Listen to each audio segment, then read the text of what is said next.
El origen de las lenguas y los pueblos del mundo. ¿Existió realmente la Torre de Babel? ¿Dónde y cómo se originaron las lenguas del mundo? ¿De dónde proceden las naciones del mundo? Al estudiar el libro de Génesis, descubrimos cómo era el mundo cuando Dios lo creó al principio, y lo que siguió. En los estudios anteriores consideramos el mundo hasta el diluvio de los días de Noé. En este estudio examinaremos el relato bíblico de la Torre de Babel, y luego veremos cómo se desarrollaron las lenguas y los grupos humanos. Nótese que esto no pretende ser un estudio en profundidad de los pueblos y lenguas del mundo. Nos limitaremos a examinar el relato bíblico de su origen. La Torre de Babel. ¿De dónde proceden todas las lenguas del mundo? ¿Cómo se originaron? ¿Qué dice la Biblia? Consideremos que Dios hizo la boca, el oído, el cerebro y la capacidad de comunicarse. Por lo tanto, Dios mismo no solo tiene la capacidad de comunicarse, sino que es el mejor comunicador. Veamos lo que Él nos quiere decir. Cuando terminó el diluvio, Dios bendijo a Noé y a sus hijos y les dijo: fructificad y multiplicaos, y llenad la tierra. Así que la clara intención de Dios era que se dispersaran para que toda la tierra estuviera poblada. Tenía entonces toda la tierra una sola lengua y unas mismas palabras. Y aconteció que cuando salieron de oriente, hallaron una llanura en la tierra de Saíner, y se establecieron allí. ¿Obedecieron los descendientes de Noé el mandato de Dios? No. Después de un periodo de aproximadamente 300 años, en lugar de dispersarse por toda la tierra, eligieron establecerse en un solo lugar en desobediencia voluntaria. ¿Por qué lo hicieron? Querían construir una torre para llegar a Dios. Y dijeron: vamos, edifiquémonos una ciudad y una torre, cuya cúspide llegue al cielo, y hagámonos un nombre, por si fuéremos esparcidos sobre la faz de toda la tierra. Aquí vemos una manifestación del orgullo y la desobediencia del hombre. La gente quería hacerse un nombre y que este nombre fuera inmortalizado. Esto era contrario a lo que Dios había ordenado y trajo un rápido castigo de su parte. Y dijo Jehová: he aquí el pueblo es uno, y todos estos tienen un solo lenguaje, y han comenzado la obra, y nada les hará desistir ahora de lo que han pensado hacer. Ahora, pues, descendamos, y confundamos allí su lengua, para que ninguno entienda el habla de su compañero. Así los esparció Jehová desde allí sobre la faz de toda la tierra, y dejaron de edificar la ciudad. Por esto fue llamado el nombre de ella Babel, porque allí confundió Jehová el lenguaje de toda la tierra, y desde allí los esparció sobre la faz de toda la tierra. Así, vemos que Dios juzgó al hombre dividiendo su única lengua en múltiples familias lingüísticas. A medida que estos grupos se extendieron y se aislaron, ciertos rasgos, por ejemplo, el tono de la piel, la forma de los ojos, etc., se volvieron dominantes en ciertos grupos, creando pueblos distintos y separándolos aún más entre sí. Con el tiempo, la gente no solo sonaba diferente, sino que también empezó a tener un aspecto diferente. Todos los seres humanos proceden de Noé y, antes del diluvio, de Adán y Eva.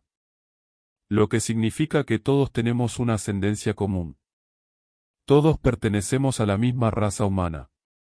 Sin embargo, después de la Torre de Babel, se hace cada vez más difícil saber a dónde fue cada uno. Veamos la genealogía de Noé. Tuvo 3 hijos, Cam, Sem y Jafet. Por lo general, desde Oriente Medio, en la tierra de Siainar, el actual Irak, donde estaba Babel, los descendientes de Jafet se dirigieron hacia Europa, los de Cam se dirigieron hacia África, y los de Sem se quedaron en Oriente Medio, desplazándose a las zonas circundantes. La Biblia no nos da mucha información, y es difícil encontrar pruebas exactas de quién fue a dónde, desde estos lugares. De Cam vinieron los africanos, babilonios, filisteos, egipcios, etíopes, libios, etc. De Sem vinieron los primeros caldeos, árabes, judíos, arameos, sirios, persas, iraníes, etc. Jesucristo es descendiente de Sem. De Jafet proceden los pueblos europeos, los alemanes, los bálticos, los celtas, los italianos, los helenos, los armenios, etc. Las lenguas semíticas tienen una historia muy larga y son las lenguas de los pueblos del norte de África, el Oriente Medio, y varias partes de Asia. Otros grupos lingüísticos también tienen una larga historia, pero aparentemente no tan larga como las lenguas semíticas. La mayoría de los grupos lingüísticos parecen haberse originado alrededor del año 2000 AC, lo que coincide con la época de la Torre de Babel, aproximadamente 300 años después del diluvio. Los historiadores seculares tienden a fechar muchos grupos lingüísticos en torno a esta época. Los estudiantes de la Biblia y los historiadores cristianos han sugerido que el desarrollo del lenguaje apoya la posición bíblica de una lengua común original, porque se demuestra que las lenguas pierden calidad con el tiempo. Por lo tanto, las pruebas de la historia y la ciencia apoyan la opinión de una lengua común original que era muy rica y diversa. A medida que la gente se dispersó desde la Torre de Babel, probablemente adaptaron varios elementos de la lengua común, y así es como ahora tenemos varios grupos lingüísticos importantes.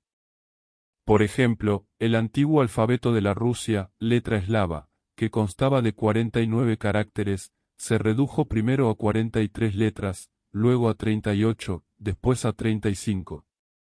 En la actualidad, el alfabeto ruso consta de 33 letras. Originalmente, la lengua que Dios creó habría sido la más bella, así como la más compleja. Las lenguas evolucionaron a partir de ella, volviéndose más simples y de una calidad progresivamente inferior. Un ejemplo evidente es el inglés, si comparamos la lengua de la Biblia del rey Jacobo, de Shakespeare o de Jane Austen con el inglés actual, la decadencia es tristemente evidente. Grupos lingüísticos. Las lenguas semíticas son las lenguas de los pueblos descendientes de Sem. Los descendientes de Cam se asentaron principalmente en África y hablan lenguas camíticas. Jafet es el antepasado de los pueblos y lenguas indoeuropeas. Las lenguas indoeuropeas incluyen el alemán, el griego, el italiano, el ruso, el inglés, el irlandés y el celta, entre muchas otras. El ruso, por ejemplo, tiene similitudes con otras lenguas del grupo indoeuropeo, aunque los distintos idiomas han conservado diferentes partes de la lengua original. Comparemos el alfabeto griego, inglés y ruso. El diagrama siguiente muestra la interconexión y el solapamiento entre los tres, y la sección central muestra solo las letras comunes a los tres idiomas. Las letras pueden leerse de forma diferente, pero sigue habiendo una conexión. Veamos la naturaleza cíclica de la obra de Dios en relación con la humanidad. Ciclo: el Señor Dios da una revelación al hombre, Dios da mandatos al hombre. El hombre desobedece. Dios lo juzga. Desde el comienzo de nuestro curso, hemos cubierto 11 capítulos del Génesis. Resumamos los periodos que hemos considerado hasta ahora en nuestros estudios. El periodo de la inocencia, Génesis 1 a 3. La revelación de Dios en el jardín del Edén. Dios se revela como creador, creando al hombre a su imagen y semejanza. Instala al hombre en el jardín del Edén, para que lo cultive y lo conserve. La responsabilidad del hombre. Al hombre se le encargan 5 mandatos. Llenar la tierra de hijos, someter la tierra, tener dominio sobre los animales, cuidar el jardín, y abstenerse de comer el fruto del árbol del conocimiento del bien y del mal. La desobediencia del hombre. Adán y Eva desobedecieron deliberadamente a Dios. Siguieron al diablo y comieron el fruto prohibido. El juicio de Dios. Dios siempre juzgará la desobediencia. El castigo del primer periodo de inocencia es la muerte, la separación de Dios, y el destierro del hombre del jardín a una vida de trabajo y dolor en una tierra maldita. El periodo de la conciencia. Génesis 3 a 8. La revelación de Dios. Dios promete un Salvador y que la semilla de la mujer destruirá al diablo y será herida en el proceso. La responsabilidad humana. El hombre recibe una conciencia junto con el conocimiento del bien y del mal, y una forma de acercarse a Dios a través del sacrificio de un animal inocente. Desde ese momento, el hombre vive con la conciencia. La desobediencia del hombre. Vemos que la desobediencia del hombre se pone de manifiesto en el asesinato de Abel por parte de Caín, la propagación de la poligamia, a pesar de que en el principio Dios creó una sola mujer para un solo hombre, y los pensamientos del corazón del hombre que se corrompen por completo. El juicio de Dios. Dios envía un diluvio para destruir toda la vida de la tierra, salvando a Noé y su familia debido a la fe y la obediencia de Noé. El período de gobierno humano. Génesis 8 a 11. La revelación de Dios. Se introduce el gobierno humano. Dios promete que nunca habrá otro diluvio universal y da el arco iris como señal de su promesa a la humanidad. Se introduce la pena capital. Porque ciertamente demandaré la sangre de vuestras vidas, de mano de todo animal la demandaré, y de mano del hombre, de mano del varón su hermano demandaré la vida del hombre. El que derramare sangre de hombre, por el hombre su sangre será derramada, porque a imagen de Dios es hecho el hombre. La responsabilidad del hombre. A Noé y su familia se les ordena repoblar la tierra con personas. Se les da el dominio sobre la creación animal, y se les permite comer carne. La desobediencia del hombre.